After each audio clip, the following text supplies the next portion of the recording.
diz assim: ora, quanto às virgens, não tenho mandamento do Senhor, dou, porém, o meu parecer, como quem tem alcançado misericórdia do Senhor para ser fiel. Eu tenho, pois, por bom, por causa da instante necessidade, que é bom para os homens estar assim. Estar ligado à mulher, não busque separar-te. Estás livre de mulher, não busques mulher. Mas se te casares, não peca. E se a virgem se casar, não peca. Todavia os tais terão tribulações na carne, e eu queria poupar-vos. Isto, porém, vos digo, irmãos, que o tempo é curto. O que resta é que também os que têm mulheres sejam como se não as tivessem, e os que choram como se não chorassem, e os que folgam como se não folgassem, e os que compram como se não comprassem ou possuíssem, e os que usam deste mundo como se dele não abusassem, porque a aparência deste mundo passa. E bem quisera eu que tivesseis sem preocupações. O solteiro cuida das coisas do Senhor, e como há de agradar o Senhor. Mas o que é casado cuida das coisas do mundo, em como há de agradar a mulher. Há diferença entre a mulher casada e a virgem. A solteira cuida das coisas do Senhor, para ser santa, tanto no corpo como no espírito. Porém, a casada cuida das coisas do mundo, em como há de agradar o marido.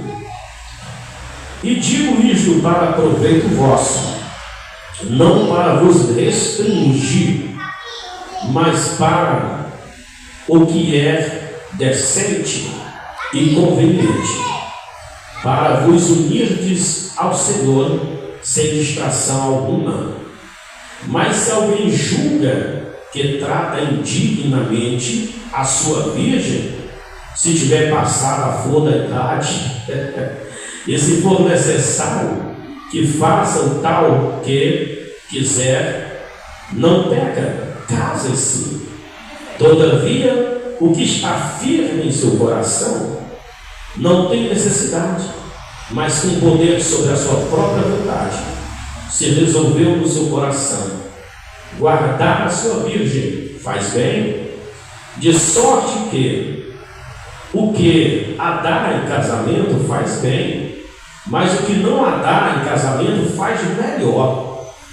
A mulher casada está ligada pela lei todo o tempo que o seu marido vive, mas se falecer o seu marido, fica livre para casar com quem quiser, contanto que seja o Senhor.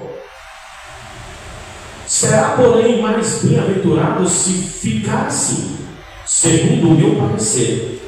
E também eu cuido que tenho o Espírito de Deus. Muito obrigado pela vossa atenção. Esta noite nós vamos falar sobre cristãos solteiros, só que o tema ele é muito abrangente. Ele não vai falar apenas de cristãos solteiros, né?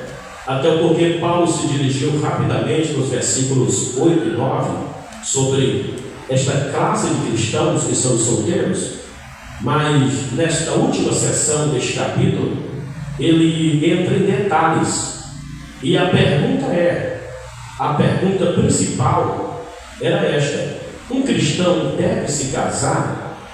E quanto às mulheres na igreja, enquanto as mulheres na igreja que não são casadas e estão ficando cada dia mais velhas, é o que nós lemos aqui no verso 36. É possível que esta sessão seja dirigida aos pais das moças, com a idade de casar, sendo que uma vez que Jesus Cristo não tratou deste assunto profundamente, de forma específica, Paulo dá o seu conselho como um ministro instruído por Deus. Quando Paulo diz assim: digo eu, não Senhor, este é o meu conselho, é o meu parecer, ele não está anulando a autoridade espiritual do texto. Ele está se colocando como alguém que aprendeu com o Senhor, pois Cristo ele já deu detalhes sobre casamento, e Paulo deixa bem claro: e cuido eu que tenho o Espírito de Deus. Quando ele dá conselhos, ele não está anulando a autoridade do Espírito, ele não está anulando a inspiração divina da palavra. Ele tem autoridade, pois ele aprendeu, ele foi instruído, tinha o Espírito de Deus e a autoridade para falar muito bem sobre este assunto. Paulo ele pede que neste processo, para que todos que vão tomar uma decisão quanto ao casamento, eles levem em consideração uma série de fatores. E ele vai dar detalhes aqui. Nos versículos 8 e 9 ele não dá detalhes, mas nestes versículos aqui ele vai entrar em detalhes e pede que considerem uma série de fatores. Os que vão se casar precisam considerar uma série de fatores. E nós destacamos pelo menos 4 fatores que Paulo destaca para aqueles que tanto desejam se casar, sendo que o casamento é uma coisa muito desejada, principalmente para quem ainda é solteiro. Quem já teve suas experiências e está só, às vezes não quer mais entrar em casamento. Eu digo sempre para minha namorada que, se caso nos ocorrer ou me ocorrer o triste fato de ficar divorciado ou solteiro, ou viúvo, ou divorciado ou viúvo, eu já não quero mais me casar de novo. O casamento é ruim? Não, mas é para poupar tribulações. Paulo diz: está sem mulher? Fique tranquilo, não vá caçar problema. Se você quer se casar, então considere uma série de fatores. E se eu, aos meus 40 anos de idade, já para 41, digamos que me ocorre o triste fato de enviuvar, ficar viúvo, ou até mesmo divorciado, livre para se casar, provavelmente eu não buscaria mais um segundo casamento, para ser poupado das tribulações. Por quê? Casar com a de 20 não dá, o negócio já fica bem distante, fica meio problemático. E se eu buscar uma da minha idade, o problema é maior ainda, o problema ainda é maior, porque se eu buscar uma novinha, neste século devasso, nesse século de tantas pessoas desavergonhadas, uma mais nova, 20 anos, é problema demais para o coroa. Não dá, é muito problema. Mulher para se casar é mulher nova, quem quer se casar, casa com a mulher nova. Mas um homem velho casado com a mulher nova, ele está caçando problema para a cabeça. Ele casa, ele vive bem, mas hoje em dia, num século tão desavergonhado, é difícil dar certo. Há tempos atrás, mulher não buscava a idade, mulher queria um marido, queria um esposo. Era muito comum mulheres se casarem com homens mais velhos, 20 anos, 30 anos, era muito comum. Mas em um século como este, já não dá mais. As mulheres do século passado, quero relembrar bem próximo da gente aqui, elas eram mulheres de tanta moral, de tanto respeito, que muitas delas ficaram viúvas e não quiseram mais homem. Elas não tinham mais coragem de se casar de novo. Elas não tinham mais coragem de buscar um outro relacionamento, mesmo que fossem viúvas. Outras o marido abandonou, foi embora, e elas optavam por viver só, porque não tinham mais coragem de se entregar a outro homem. Mas hoje, o homem mais velho está livre, vai caçar uma mulher jovem, problema. E se ele busca uma de idade semelhante a dele, outros problemas. Já vem neto pelo meio, e já vem doenças, problemas, traumas, confusões. Então, quem quer se casar, considere uma série de fatores. Mas Paulo também não diz que não se case. Ele diz que considere, que seja considerado uma série de fatores. Paulo diz: eu queria poupar vocês. Eu queria poupar vocês, porque se vocês se casarem sem analisar muitas coisas, vocês vão sofrer muitas tribulações na carne, muitas agonias, muitas lutas, muitas batalhas, mas também não proíbe ninguém de casar. O casamento é livre e deve ser incentivado. Até porque, se não se casarem, como é que a raça humana vai progredir? Tem que se casar mesmo. Agora tem que analisar uma série de fatores. E a primeira análise que Paulo diz é considerar as circunstâncias. Versículo 25 ao 31, Paulo, ele pede que seja considerada as circunstâncias. Ele diz que era um tempo de muitas dificuldades. Versículo 26 diz assim: tenho por bom, por causa da instante necessidade, que é bom para o homem estar assim. Paulo se referia a um tempo de dificuldade, um tempo de perigo, ou um período que a sociedade estava prestes a passar por transformações. Versículo 30 diz: os que usam deste mundo como se não abusassem, porque a aparência deste mundo passa. Versículo 29, o Paulo diz: isto, porém, vos digo, irmãos, que o tempo é curto e o que resta aqui também, os que têm mulheres, sejam como se não as tivessem. Paulo está dizendo que uma série de coisas devem ser observadas. Talvez estivesse acontecendo uma série, lá em Corinto, de pressões políticas e sociais, das quais não temos registro, porque sempre o mundo viveu crises, o mundo sempre viveu com problemas, e naquele tempo a perseguição aos cristãos era tão árdua, como de fato ocorreu. Mulheres foram mortas, maridos foram mortos, crianças foram queimadas, famílias foram destroçadas porque simplesmente eram cristãos. Então Paulo estava dizendo que o tempo era curto e que eles deveriam considerar que era um tempo de muitas dificuldades. Era um tempo de considerar se casar, mas que considerasse o atual momento. O momento não era bom para casamento, o momento não era adequado. Ou seja, diante da dificuldade, o mais aconselhável era que se permanecesse só. Tem momentos que devem ser considerados. Como Paulo disse, o momento não é bom por agora. Diz: por isso for bom por causa da instante necessidade, que é bom para o homem estar assim. Então o momento era de crise política, era uma crise social, pressões, o mundo passando por transformações, perseguição aos cristãos. Então aquilo deveria ser considerado, as dificuldades do momento.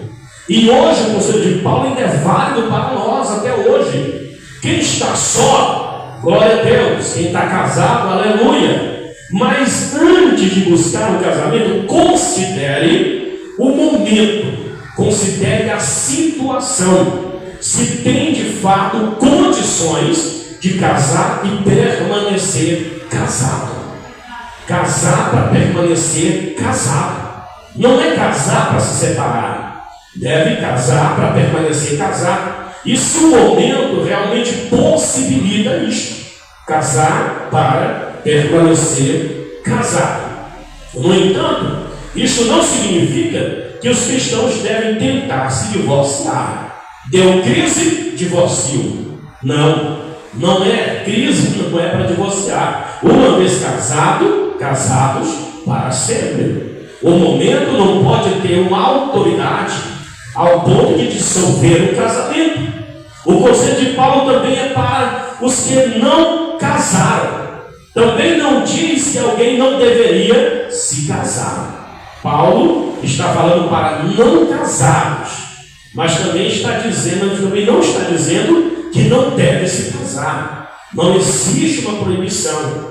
existe uma observação, um momento, porque muita gente casa sem considerar a crise que pode ocorrer, falta de recurso financeiro, às vezes vai morar na casa da sogra, e a sogra não é boa gente, né? Às vezes vai morar na casa do sogro, o sogro não é boa gente. Crises, momentos que surgem, momentos difíceis que devem ser considerados. A situação, a circunstância do momento deve ser considerada. Mas os que se casassem deveriam estar preparados para as provações, né, que poderiam vir em decorrência do casamento, como ele mesmo disse que, mas se te casares, não peca, e se a virgem se casar, não peca. Todavia os tais terão tribulações na carne, e eu queria o quê? Poupar-vos. Terão tribulações na carne. Quando a pessoa não analisa a situação, se ele realmente tem condições, se está em condições de se casar, ele vai fazer o quê? Sofrer tribulações na carne. Quem casa sem analisar a situação vai sofrer tribulações na carne, angústia, dores, momentos terríveis, sendo que a Bíblia não dá legalidade para o divórcio só por causa de crise, tribulação, ela não dá. Por isso eu queria poupar vocês. Eu queria poupar vocês. Na verdade, a situação, né, talvez se tornasse tão difícil, né, porque os casados seriam obrigados, né, a viver como solteiros. Paulo chega a dizer que a situação poderia se agravar tanto que os casados teriam que viver como que solteiros. Os casados vivendo como que solteiros. Isso é um agravo da situação. E como nós podemos entender isto? Porque talvez Paulo esteja falando para maridos e esposas que tivessem que viver separados por dificuldades econômicas e também perseguições. Paulo diz casados vivendo como que solteiros. Por quê? Casados, porém separados. Isso acontece demais. Eu já vi muito isso acontecer. O camarada apertou, desemprego, arrojou, pega a mulher e manda para casa do pai dela. Fica um ano lá. Aí ele vai trabalhar, vai pagar rio, vai roçar juquilha, que estava poço, e depois vai atrás da mulherzinha dele, e talvez ela já deu até uma volta no terreiro. Às vezes ela deu um passeio. Porque casados vivendo como se não fossem casados. A crise faz isso. Você viver, estar casado e viver como que se não tivesse casado. Porque às vezes a separação é obrigada. O momento obriga a separação. O marido entra em acordo com a mulher. Eu vou para a casa do meu pai, vai para a casa da tua mãe. Daqui a um tempo a gente pode juntar as coisas de novo. Casados vivendo como que solteiros. Por causa, quem sabe, de situações econômicas ou até mesmo de perseguições. Considerar a circunstância é um ótimo conselho para quem quer se casar. Considerar as circunstâncias, considerar o momento.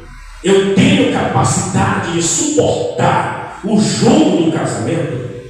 Eu tenho capacidade de carregar, de levar nas costas o casamento.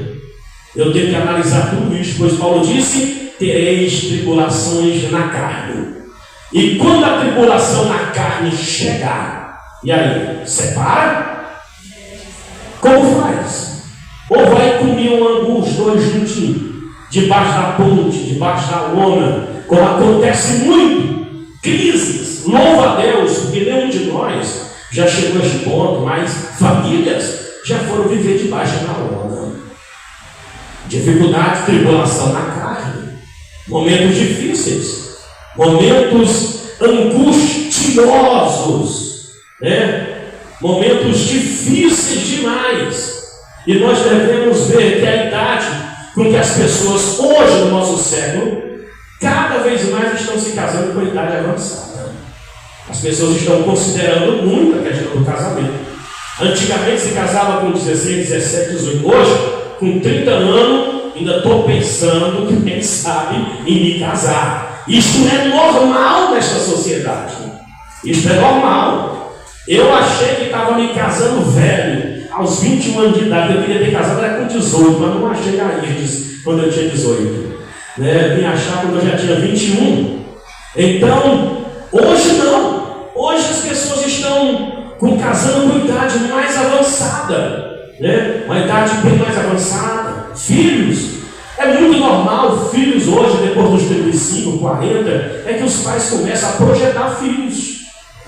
As pessoas estão considerando muito essa questão da circunstância, o momento. Não é bom para ter filho, não é bom para casar, ainda tem a faculdade, ainda tem o curso, e vai adiando a questão do casamento. Ou seja, o que indica os casais que esperam cada vez mais para assumir um compromisso. É normal dizer os que desejam casar. Isso aqui é uma coisa muito normal. Casamento não é brincadeira. Paulo está dizendo: eu quero poupar vocês.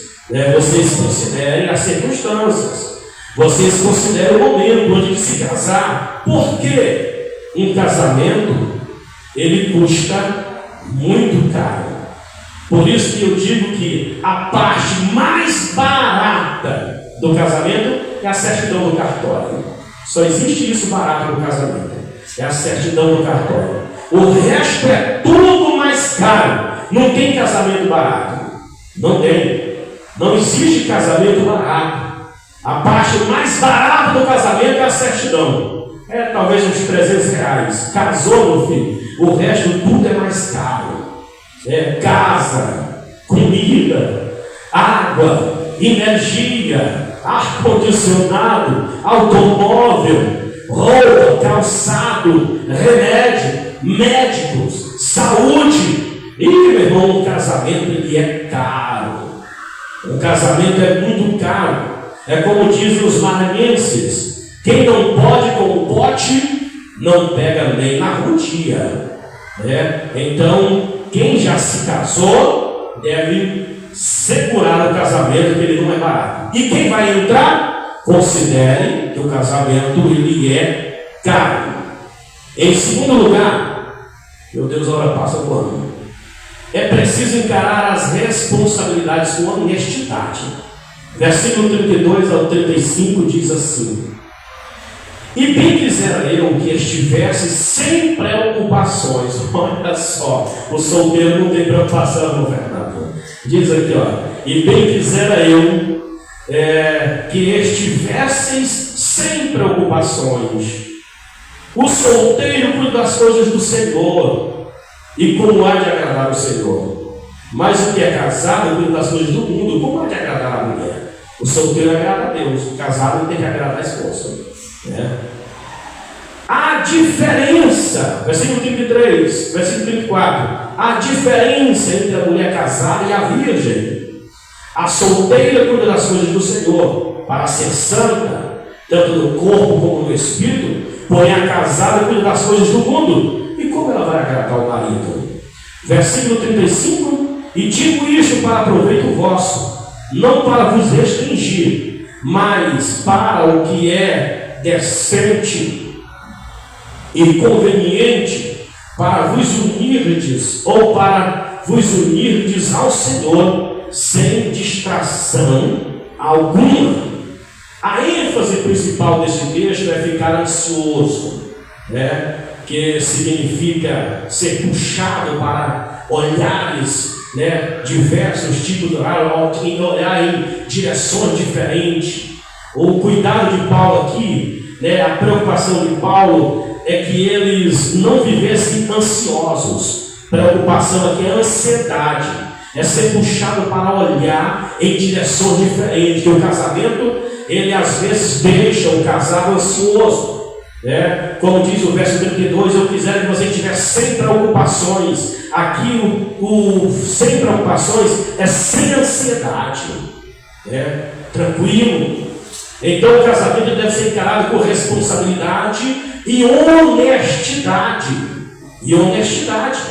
Para quê? Para que a pessoa não viva ansioso, olhando, sem rumo, sem saber o que fazer. Quando a coisa aperta em casa, aí os dois endoidam dentro de casa. Perde o rumo, vem a agonia, vem o desespero, vem a desestabilidade, a ansiedade, consome às vezes o casal, porque o casamento é encarado com responsabilidade. Por isso Paulo disse: eu queria que vocês não estivessem ansiosos, porque quem se preocupa é porque tem responsabilidade. Em casa vai ter responsabilidade dura, e às vezes isso leva a pessoa a viver em um alto grau de preocupação por causa do cumprimento que ele precisa cumprir e honrar com a sua família. Só que é impossível que duas pessoas viverem juntas sem ter algum tipo de dificuldade. Por isso que Paulo diz: eu queria poupar vocês. Quem vive junto sempre vai encontrar alguma dificuldade, algum problema. É impossível, mas não há necessidade de se casar apressadamente, né? E de criar ainda mais problemas. Não há necessidade de se casar apressadamente. Casamento é uma coisa séria e tem que ser encarada com muita tranquilidade. Por quê?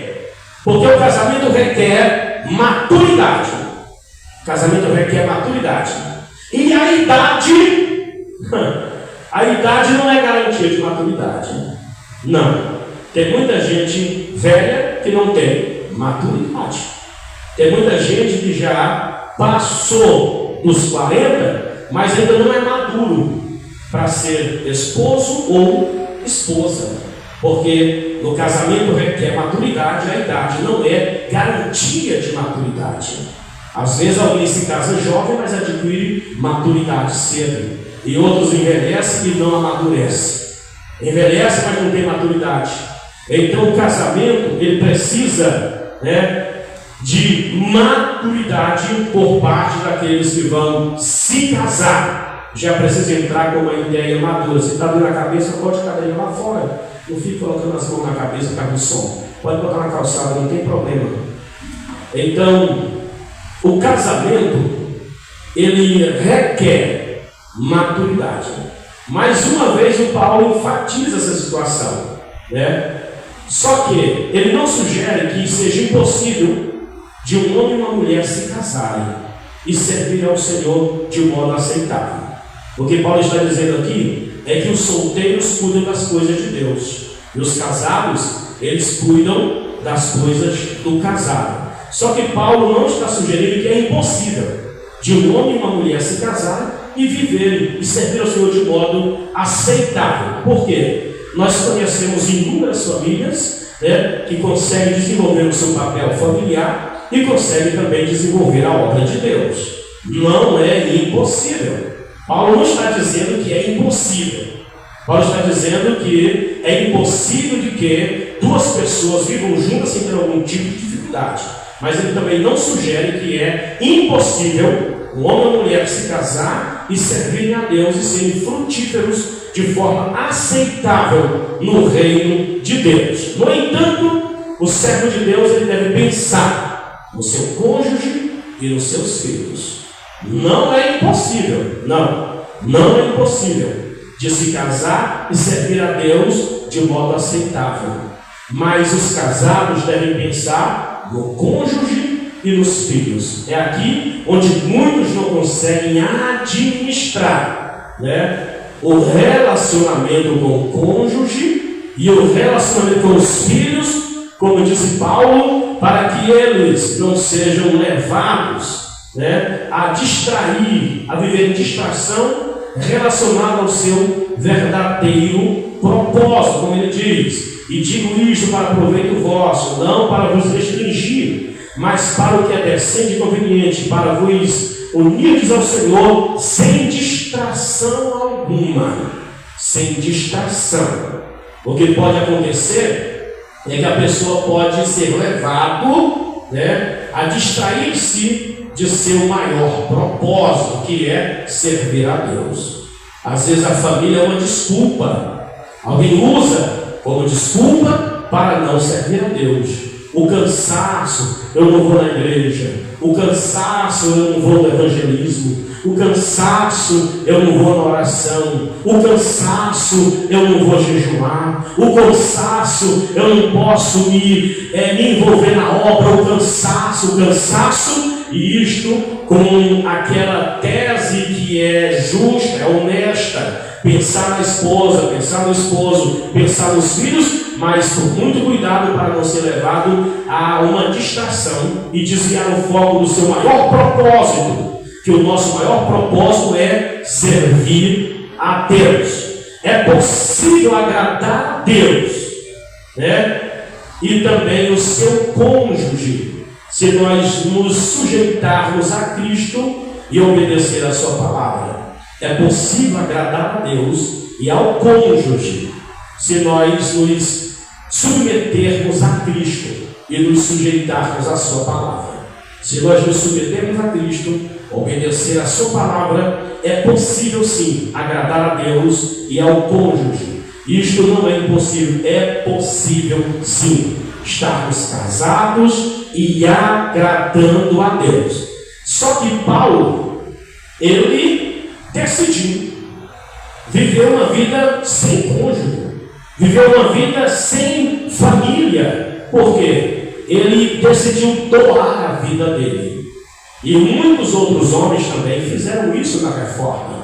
Outros perderam a família, no caso de John Wesley, que a mulher o abandonou e ele permaneceu sozinho. O outro, George Whitefield, também a esposa dele sofria muito porque ele viajava, ficava muitos dias fora de casa. Eles não foram pessoas centradas, tiveram um papel importante na reforma, são dos maiores pregadores da reforma, mas John Wesley fracassou no casamento, a esposa abandonou, foi embora. A esposa de George Whitefield vivia sofrendo porque ele passava muitos dias fora de casa pregando o evangelho. Às vezes é o que Paulo fez. Paulo resolveu não se envolver porque ele se doou para o reino, doou sua vida para o reino. Então ele decidiu viver para o reino, como disse Cristo. Alguns se fizeram eunucos pelo reino, abriram mão do casamento, abriram mão da relação de cônjuge, uma relação de casado para poder servir a Deus. Mas esta não é regra, não é uma obrigação. Nós não somos padres da católica que não se casam, nós somos evangélicos e nós temos todo o direito de nos casarmos.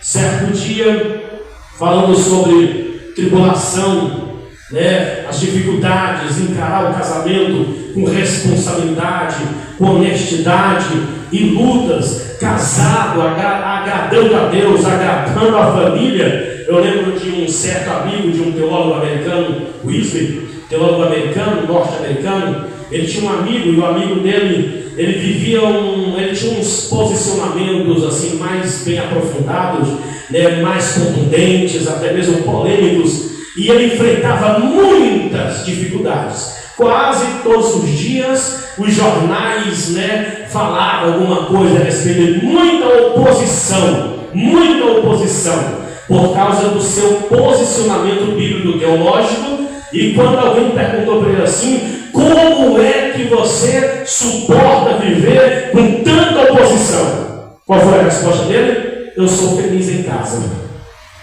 Foi a resposta dele: eu sou feliz em casa. Quem é feliz em casa, ele tem força para ir adiante diante das oposições, porque é feliz em casa.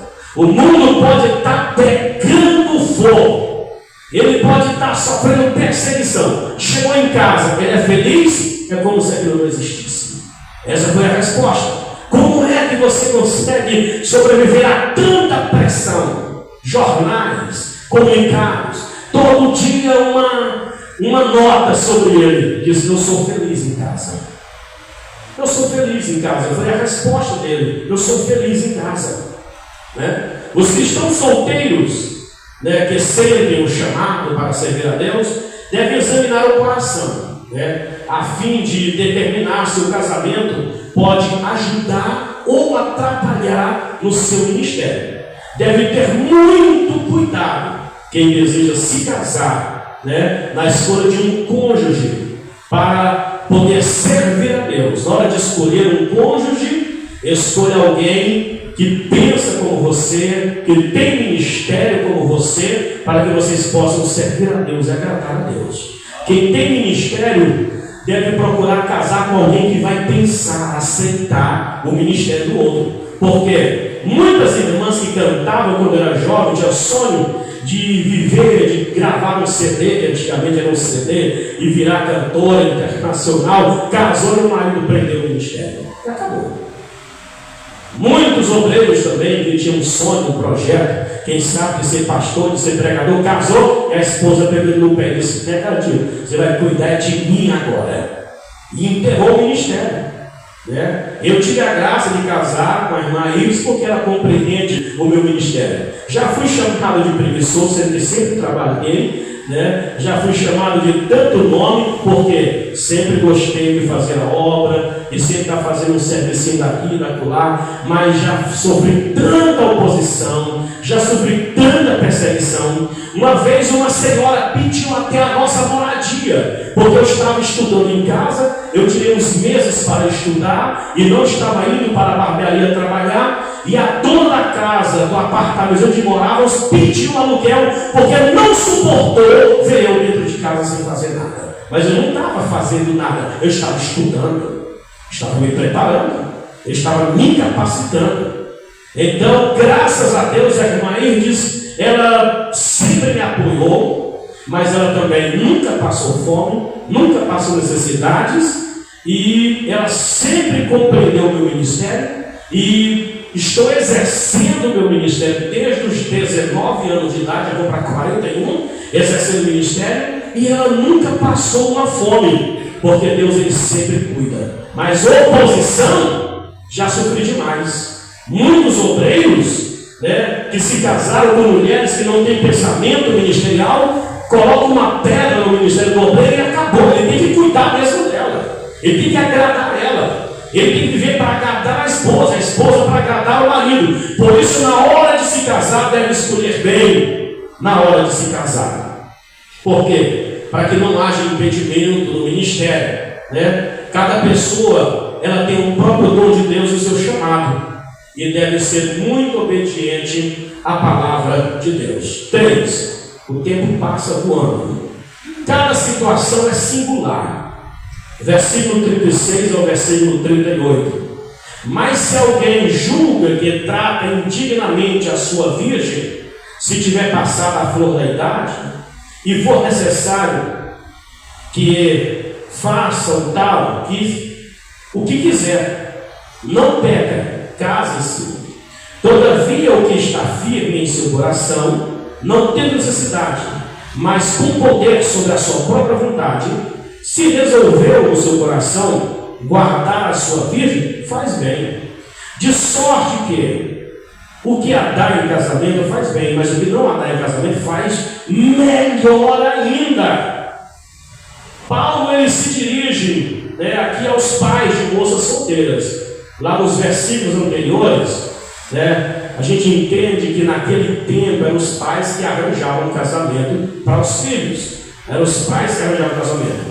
E no versículo 35, Paulo havia dito que não estava estabelecendo uma regra inflexível, né, para todos, sob quaisquer circunstâncias. Mas agora ele deixa bem claro que o pai tem a liberdade de dar ou não dar a filha em casamento. Ele deixa bem claro que o pai tem essa liberdade de dar ou não dar a filha em casamento. Ele tem essa liberdade de dar ou não dar, porque eram os pais que arranjavam os casamentos. Hoje não. Hoje as pessoas escolhem com quem se casar, mas naquele tempo eram os pais. E Paulo estava falando que não havia uma necessidade rígida de, não, mas agora ele deu liberdade. Se você quiser dar em casamento, dá. Se você não quiser dar, você faz melhor ainda, né? Só que hoje essa regra não existe mais, né? Os pais eles sempre pensam que estão escolhendo o melhor para os filhos. E os filhos às vezes não entendem, né, e quer fazer a sua própria escolha e às vezes termina entrando em precipício. Mas naquele tempo os pais eram quem escolhia, né, ou arranjava o casamento para os seus próprios filhos. E hoje, nós observamos com frequência nos casamentos, né? Geralmente acontece nas levas, né? Aqui é porque a gente tem pouco jovem, mas eu já congreguei em igreja que tinha muitos jovens, e geralmente os casamentos em igreja onde tem muito jovem acontecem as levas, né? Ou seja, alguém anuncia o casamento, as outras dizem, não vou ficar para trás. 4 ou 5 vocês anunciam que vai casar também. E no final, às vezes termina não dando certo, porque tem medo, né, de ficar para trás. Se a Maria vai casar, por que eu não caso também? Aí a Joaquina, eu também vou casar. A Zifirina, também caso. A Josefa, também estou casando. Casamento às levas. Assim, só para não ficar para trás. Só para não ser tiazona. Para não virar solteirona dentro de casa, né? Às vezes decide se casar sem fazer uma análise, né? Casou só para não ficar para trás, né? O pânico, o medo de envelhecer, de passar a flor da idade em que Paulo se refere, e muitas delas vão, né, buscando se casar só porque outros também estão casando. Não tem inveja de quem está se casando. Não tem inveja de quem já se casou. Na hora de se casar, tranquilize-se. Glória a Deus, que Ele vai mandar a Rebeca, né? Vai mandar o varão na hora certa e o casamento vai dar certo. Mas ninguém pode estar buscando o casamento porque outros estão casando. Aí eu vou casar também. Eu não posso ficar para trás, né? É sempre prudente, né, um casal aconselhar-se com os pais na hora de casar, né? É sempre prudente, né, ir aos pais, conversar, buscar conselhos, buscar ideias, se aconselhar com o líder da igreja na hora de buscar um namoro, né? Não busque namoro sem os teus pais saberem, né? Os pais não devem deixar os filhos namorar sem antes conhecer com quem está se relacionando. Daqui a pouco é o Ezequiel, né? Daqui a pouco é Yasmin, né? Então, na hora, procure aconselhar, procure conhecer, para que depois o casamento não seja interrompido, né? Porque é sempre bom estar diante da bênção dos pais e do líder da igreja. É sempre bom, é aconselhável. Não se case e nem deixe seus filhos se casar assim, de qualquer forma. Procure saber onde é que está entrando, né? Tem autoridade sobre ele. Não deixe entrar assim de qualquer forma, porque senão ele sofre e você também sofre, ela sofre e você também sofre. E aqui no verso 36, Paulo trata de um problema, né, crítico, quando anuncia a flor da idade, né? Diz que tinha umas moças velhas na igreja que não estava casando, né? Já estava passando a flor da idade. E uma preocupação com essas moças velhas na igreja, como diz o Maranhão, chama moça velha, né? Umas moças já passando da flor da idade, e os pais preocupados, ninguém vai tirar essa menina de dentro de casa, ninguém toma ela em casamento. E Paulo preocupado, porque os pais estavam preocupados com essas moças passando da flor da idade, ficando mais velha e ninguém a pediu em casamento. E a preocupação dos pais, a preocupação das moças, né? E essa questão aqui de Paulo estar passando, né, a flor da idade, passando a flor da idade, e Paulo diz, se estiver passando a flor da idade, ou seja, que significa uma moça ficando mais velha. Só que Kenneth West, né, ele é um tradutor de Bíblia, da Bíblia expansiva, as traduções dele levam leques maiores, né? E Kenneth West falou assim, passada a flor da idade é traduzido por, em breve, a moça, né, em breve, pode se tornar uma das bênçãos da igreja não reivindicada. Essa foi a tradução de Kenneth West sobre passando a flor da idade, dizendo que em breve essa moça que está passando a flor da idade, ela pode se tornar uma das bênçãos da igreja não reivindicada. Porque as moças na igreja são bênçãos para os varões. Só que os varões não reivindicaram a bênção e daqui a pouco elas podem se tornar as bênçãos não reivindicadas da igreja. Por isso que é bom casar cedo, para não se tornar uma bênção não reivindicada, né? Quando alguém reivindicar a bênção diz: estou aqui para te abençoar, né? Aí, né, meu Deus?